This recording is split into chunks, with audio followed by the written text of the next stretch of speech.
Hello guys, good morning. कैसे हैं आप सभी लोग? आई होप आप सभी लोग बहुत अच्छे होंगे और स्वागत है आप सभी का मेरे यूट्यूब चैनल सरकारी नौकरी अपडेट में, जहां मिलती है आपको सारी भर्तियों से रिलेटेड अपडेट। और अगर आप मेरे चैनल पहली बार विजिट करें, चैनल को सब्सक्राइब कर लीजिए, बेल आइकन को प्रेस कर लीजिए ताकि मेरी वीडियो की सारी नोटिफिकेशन आप लोगों तक पहुँच सके।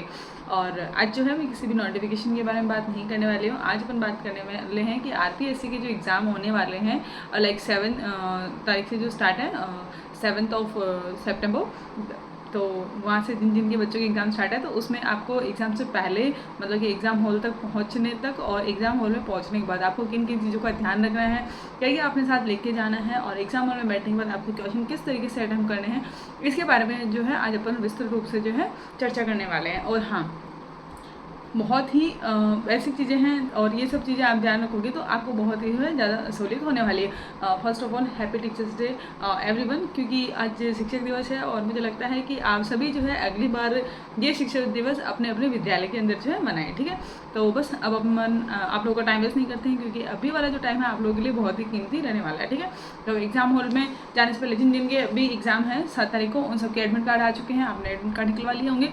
उसके अंदर जो है आपने दिशा निर्देश को बहुत अच्छे से पढ़ लिया होगा कि आपके साथ क्या क्या लेके जाना है और क्या क्या चीज़ें जो है वहाँ पर रिस्ट्रिक्टेड है, यानी कि साफ रूप से मना है, आपको जो है नहीं लेकर जानी है।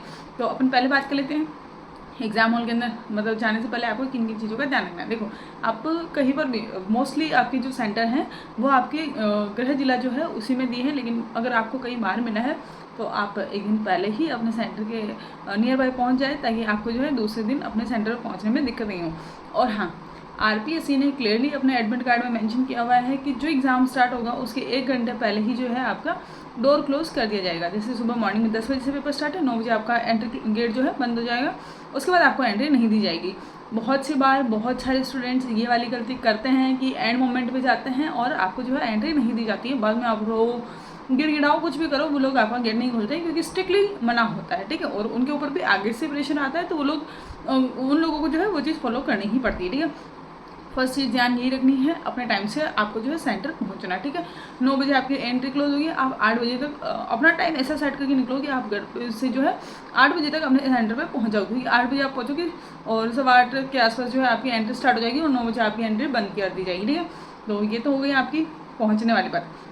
अब आपके एडमिट कार्ड में क्लियरली मेंशन होगा आपको क्या क्या चीज़ें लेके जानी है। आपको फ़ोटो मंगवाइए, फ़ोटो लेके जाओ, बॉल पेन लेके जाना है, बॉल पेन के अंदर भी ब्लैक ब्लू आपकी जो इच्छा है वो, पर ओनली बॉल ले जाना है, जेल पेन आपको नहीं लेके जाना है। ठीक है, और उसके अलावा आपको अपना एडमिट कार्ड, आपकी ID, ये 3-4 चीज़ जो मेंशन है वही लेके जानी है। अब क्या ड्रेस कोड रहने वाला है।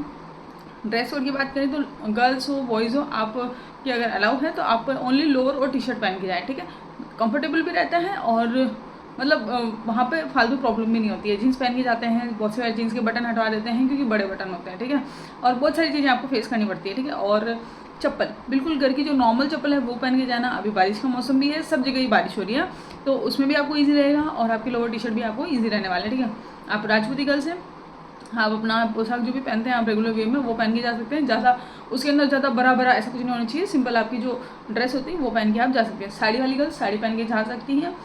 बस आपके जो है वो पिन जो अपने सेफ्टी पिन और ये सब खुलवा लिए जाते हैं, तो आप उसी हिसाब से पहन के जाना। जो लड़की सूट पहन के जा रही है, सूट पहन के जा रही है, आपके दुपट्टे बाहर रखवाए जाएंगे, तो वहाँ जाकर ये नहीं कि मैं तो दुपट्टा बाहर नहीं रखूँगी ये और लड़ाई नहीं करनी। मेन मकसद अपना पेपर देना है, तो पेपर देने के लिए ही जा रहे हैं अपन, तो पेपर ही देना है, अपने को वहाँ लड़ाई करनी नहीं है। वो जो कहते हैं वो रूल अपने को डायरेक्टली फॉलो करना है। ठीक है, तो ये अपना ड्रेस कोड हो गया है। इसके अलावा आपने इयरिंग्स पहन रखी हैं, आपने नोज पिन पहन रखी है, आपने रिंग्स पहन रखी है, आपने कड़ा पहन रखा है, आपने मंगलसूत्र पहन रखा है, आपने पायल पहन रखी है, वॉट एवर आपने कुछ भी पहन रखा हो, आपको सारे के सारे अपने घर पे छोड़ के जाने हैं।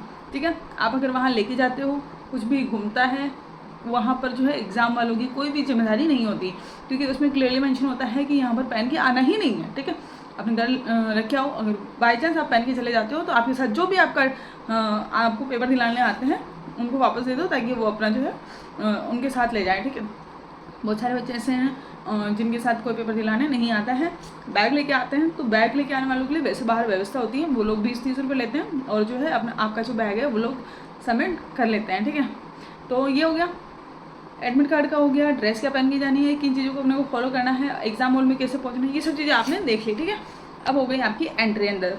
ठीक है, एंट्री अंदर होने के बाद आपको किन चीज़ों का ध्यान रखना है। आपकी एंट्री 1 घंटे पहले हो जाएगी, आपको अंदर भी जो है फटाक से बिठाया नहीं जाएगा, पहले वहाँ जो ग्राउंड होगा उसके अंदर रोका जाएगा, उसके बाद आपको जो आपका जो भी रूम नंबर है उसके अंदर भेजा जाएगा। हाँ, और बाहर पर्चा लगा हुआ होगा, उसके अंदर अपने जो है रोल नंबर के हिसाब से अपना रूम नंबर जो है अच्छे से देख लेना है। सेंटर पर पहुँचते सबसे पहले काम यही करना है कि अपने रोल नंबर देख लो वही सेंटर से मैं नहीं है, और बहुत अच्छे से सारी चीज़ें चेक कर लेनी है पहले, ठीक है। अब अंदर पहुँच गए, अंदर बैठ गए। सॉरी गाइस, थोड़ा सा बहुत दिनों बाद वीडियो रिकॉर्ड कर रही है, तो थोड़ा सा आपको लग सकता है कि सांस चढ़ने वाला सिस्टम है ना, क्योंकि एकदम कंटिन्यूस इतना बोलते नहीं है तो हो जाता है, ठीक है। अब उसके बाद आप एग्ज़ाम हॉल में पहुँचे। एग्ज़ाम हॉल में पहुँचने के बाद आपको किन चीज़ों का ध्यान रखना है। एग्ज़ाम में पहुँचने के बाद आपको अपना जगह जहाँ जो भी आपका सीट नंबर अलॉट हुआ है उस पर आपके एडमिट कार्ड से उस सीट पे जो रोल नंबर मेंशन है उनको अच्छे से जो है आपको देख लेना है कि ये मेरा ही रोल नंबर है, एक एक अंक को अच्छे से मिला लेना है। बहुत सी बार ऐसा होता है कि अपन किसी अन्य विद्यार्थी की सीट पे जो है बैठ जाते हैं, क्योंकि एक दो नंबर जो उसमें नंबर होता है वो इधर उधर होता है और अपन ध्यान नहीं रखते हैं, और किसी अन्य विद्यार्थी की जो सीट होती है उस पर अपन बैठ जाते हैं। बैठ गए, अब अपने आसपास देख लो, कहीं कोई पेपर तो नहीं पड़ा हुआ है, कुछ भी नहीं पड़ा हुआ होना चाहिए, ठीक है। आपके साथ आपका मोबाइल ब्लूटूथ कुछ तो नहीं आ गया, वो सभी चीज़ें देख लेनी है। गाड़ी चाबी वगैरह सब वैसे ही वो लोग बार बार रखवा ही लेते हैं ना। तो बैठ गए, आपने अपनी सीट को अच्छे से चेक कर लिया। अब उसके बाद वहाँ बैठने के बाद आपके पास खूब सारा टाइम होगा, तो ऐसा नहीं है कि आप आगे देख रहे हो आगे कौन है, पीछे कौन है, साइड में कौन है, इधर कौन है, ये सब चीज़ें आपको नहीं करनी है। वहाँ किसी से जान पहचान नहीं निकालनी है। पेपर करने गए हो, वहाँ बातें करने पर नहीं गए हैं, ठीक है। पेपर देने गए हैं तो अपने दिमाग को शांत रखना है। एग्जाम में बैठते पहले आपके दिमाग में हज़ार चीज़ें चलेगी, हज़ारों चीज़ें की पता नहीं पेपर कैसा आएगा, क्या होगा क्या नहीं होगा, बहुत सारी चीज़ें चलेगी, ठीक है। तो आराम से खुद को रिलैक्स करना है, और सबसे बेस्ट तरीका है वहाँ बैठ के आराम से ये करो। इससे आपका दिमाग इतना शांत होएगा जिससे मतलब इसकी हद नहीं है। आप मतलब अपनी सांस को इनहेल करो, 2 सेकंड के लिए होल्ड करो और फिर एक्सेल कर दो ना, बेस्टेस्ट वे। और इसके अलावा अगर आपको एंजाइटी हो रही है, आप हनुमान चालीसा पढ़ो, आप जो भी आप कुछ भी चैंटिंग करो, आपका दिमाग वैसे ही शांत हो जाता है, ठीक है। अब आपके पास पेपर आ गया, पेपर मिला, पेपर को आप देखो, अपनी ओमार को सबसे बढ़िया जो है सबसे पहले बहुत अच्छे से ओमार बढ़नी है, कुछ नहीं करना है, सबसे पहले ओमार ही बढ़नी है। ओमार में कोई मिस्टेक नहीं होनी चाहिए, गोले बढ़ने में कोई दिक्कत नहीं होनी चाहिए, आपको अच्छे से गोले बढ़ने हैं, ठीक है। बहुत सारे बच्चे गलती करके आते हैं, फिर बाद में आके कहते हैं कि हमारी ये गलती हो गई, वो गलती हो गई, हमारा रिजल्ट आएगा नहीं आएगा। तो पहले ही आपको जो है ध्यान रखना है। ये वीडियो इसलिए बना रही हूँ कि आप एग्जाम के अंदर जो है कोई भी गलती नहीं करो, ठीक है। तो ये सब चीज़ें हमारे अच्छे से भर ली। उसके बाद जैसे ही आप पेपर खोलते हो, तो पेपर खोलते ही पहले जो है आपको सारे क्वेश्चन करने नहीं बैठ जाना है। पेपर खोलने के बाद आपको क्या करना है, पहले आपको थोड़े क्वेश्चन पढ़ने हैं। आपका जो सब्जेक्ट स्ट्रॉन्ग है, आपका हिस्ट्री, पॉलिटी, ज्योग्राफी, आपका जो सब्जेक्ट स्ट्रॉन्ग है आप वहाँ से स्टार्ट करें। और ऐसा है कि आपने पहला क्वेश्चन पढ़ा, और ऐसा नहीं कि पहला क्वेश्चन पढ़ा और गोला भर दिया, दूसरा पढ़ा गोला भर दिया, नहीं। आप शुरू के 5-7 क्वेश्चन पढ़ो, ताकि आपके दिमाग में थोड़ा सा वो चला जाए कि हाँ मेरा पेपर स्टार्ट हो चुका है, और उस गति की मतलब उस गति को पकड़ने के लिए, ठीक है। तो पढ़ लिया, फिर वापस शुरू से फर्स्ट क्वेश्चन पे आओ। फर्स्ट क्वेश्चन पढ़ा, फिर अगर आपको आता है आप भर लो, दूसरा आता है भर लो। और हाँ, मतलब ऐसा नहीं है कि आप सारे क्वेश्चन आपने कर ली और ओमार आप लास्ट में भर रहे हो। लास्ट में भरने के चक्कर में पता है क्या होता है कि लास्ट में आपके क्वेश्चन ऊपर नीचे भरने आ जाते हैं गोले, और आपसे जो है बहुत बड़ी बड़ी मिस्टेकें हो जाती है। क्योंकि बहुत बार ऐसा होता है कि फर्स्ट का सेकंड में भर रहे हैं, फोर्थ का फिफ्थ में भर रहे हैं, ऐसे ऊपर नीचे हो जाता है, ठीक है। क्योंकि ऐसा तो नहीं है कि अपने को सारे क्वेश्चन आएंगे, कुछ क्वेश्चन नहीं भी आएंगे तो अपन जो है इधर उधर गोले भर देते हैं, ठीक है। तो ये गलती आपको नहीं करनी, आपको साथ के साथ ही बढ़ते हुए जाना है, ठीक है, ताकि लास्ट में आपके पास टाइम भी बचा रहेगा, और लास्ट में आपको हड़बड़ी भी नहीं होगी कि मेरे इतने क्वेश्चन छूट रहे हैं, अभी मेरे ओमार बढ़ी है, तो ओमार को आपको ऐसे पढ़ना है, ठीक है। और उसके अलावा आपको जो क्वेश्चन नहीं आता है, 5th नंबर वाला ऑप्शन जरूर पढ़ना है। अगर आप छोड़ते हो नेगेटिव मार्किंग होगी, और फिर आपके नंबर और ज़्यादा कटेंगे, और हो सकता मतलब जो वो 10% वाला क्राइटेरिया है उसके बाद हो सकता है आपकी जो है ओमार भी चेक नहीं हो, क्योंकि स्ट्रिक्टली मेंशन होता है कि ओमार चेक नहीं होगी अगर आप 10% या 15% से ज़्यादा छोड़ते हुए, तो है ना। तो इन चीज़ों का आपको बहुत अच्छे से ध्यान रखना है, पेपर को बहुत अच्छे से करना है। और अब आपके पास ओनली बहुत ही कम टाइम है, तो आप जितना रिवीजन कर सकते हो उतना करो। नया कुछ भी मत पढ़ो, जो आपको पढ़ा हुआ है बस उसी को रिवाइज करो। देखो 100% पढ़ के आने से आपके सारे क्वेश्चन नहीं होंगे, इसलिए कम पढ़ो पर अच्छा पढ़ो, ठीक है। तो ये सब चीज़ें ध्यान रखनी है, और रिवाइज करो। कुछ नहीं, कौन टीचर क्या डाल रहा है क्या नहीं डाल रहा है, आपको किसी पे कुछ ध्यान नहीं देना है, बस जो आपने पढ़ लिया वो इनफ है, ठीक है। तो बस ये सारी चीज़ें आपको फॉलो करनी है। और वीडियो कैसी लगी है बताना ज़रूर, और थैंक यू सो मच आपने वीडियो को यहाँ तक देखा उसके लिए।